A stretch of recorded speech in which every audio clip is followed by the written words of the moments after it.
Welcome back to the channel. My name is Paul and today we are going to do the most common mistakes that we see that home mechanics make with dealing with disc brakes.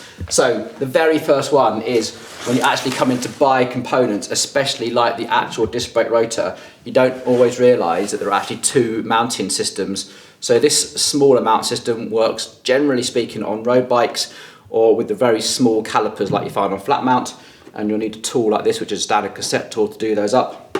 And this larger one tends to work better on mountain bikes, but you sometimes see this on the rear brakes on road bikes as well, and you will need a bottom bracket tool.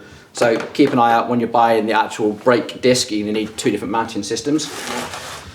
So every single brand has their own brake hose and a brake oil. Most people don't get that too wrong. What they do tend to get wrong is when you're just doing Shimano brakes, you don't necessarily realise there's two different types of brake hose. So with Shimano we have the BH59 and a BH90, and they all potentially have different banjo fittings as well.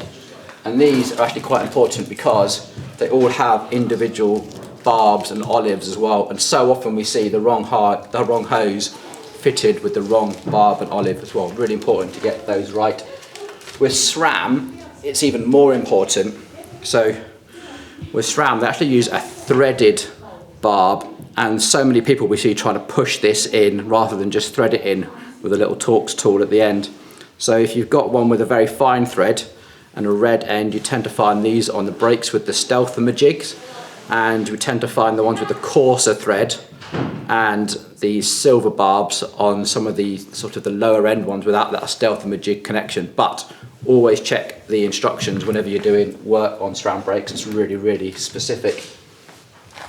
Brake adapters is probably the one thing that we see people get really wrong. If you're anything like us, you've probably got a whole host of various brake adapters and bolts sat in a drawer somewhere, and it's really tempting when you get a new bike to sort of find the right looking adapter and bolt it on. So many times you see the wrong length bolt fitted to the wrong adapter and it becomes a real problem. What tends to happen is that the brake caliper sits a little bit too high and you're only using about 2/3 of your brake pad, which is just losing your braking power, and as everything wears down you're obviously getting closer and closer to that brake rub situation. Other thing that tends to happen in that is that a lot of folk don't realise that brake discs are different thicknesses. So sometimes they're a 2mm thick brake rotor that need to be replaced when they get down to 1.8, and other brake disc rotors are 1.8 and need to be replaced when they get down to 1.5. So always check the instructions. Other little things, as brake pads are getting even more expensive now, a few of you are venturing off brand and finding cheaper alternatives, which is okay. But when you look at the silhouette and you're trying to match up, some of them are getting so similar now, you have to be really careful about getting the right ones, because it's actually getting a little bit easier to fit the wrong pads to the wrong brakes, and you'll just get that rocking movement, which is not cool. And then finally, for anyone running little Shimano flat mount calipers who've got this little screw fitting, it is so tempting when you're fitting brake pads to tighten that screw down.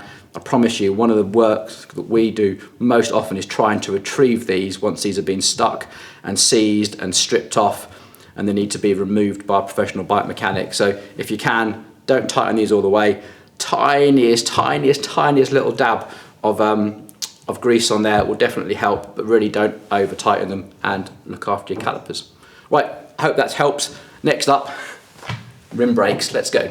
One more thing I almost forgot.